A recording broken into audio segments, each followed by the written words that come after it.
On the 4th of March, a former Russian spy, Sergei Skripal, and his daughter Yulia were found seriously ill on a bench in Salisbury.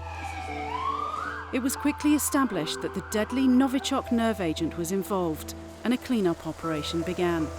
First place was to try and track down where any contamination could be. It's a bit like a spread of a cold. If I touch you, you pass it on, and etc., and we had to think about that. When two unconnected local people, Dawn Sturgis and Charlie Rowley, fell ill 3 months later, it became clear the possible area of contamination was much wider than first thought. A specialist military unit, the Joint Chemical, Biological, Radiological and Nuclear Task Force, deals with the most toxic substances known to man. The largest initial site that we dealt with was Bourne Hill Police Station. That included a removal of around 50 office chairs, 1,500 carpet tiles, which all required packaging in waste containers. And then we carried out detailed decontamination of various surfaces, hard surfaces, in the properties.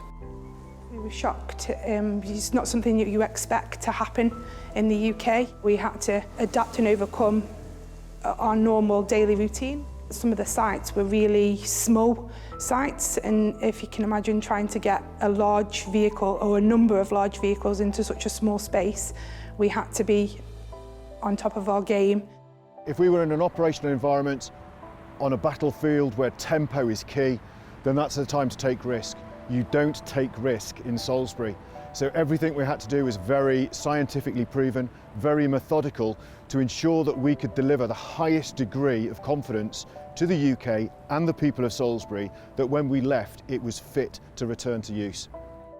Working behind the scenes, often out of sight of the public, the task force did the meticulous and dangerous work necessary to make Salisbury and Amesbury safe. It's a little unusual to have recognition for what we do. You wouldn't necessarily expect that to be a nerve agent used on the streets of the United Kingdom.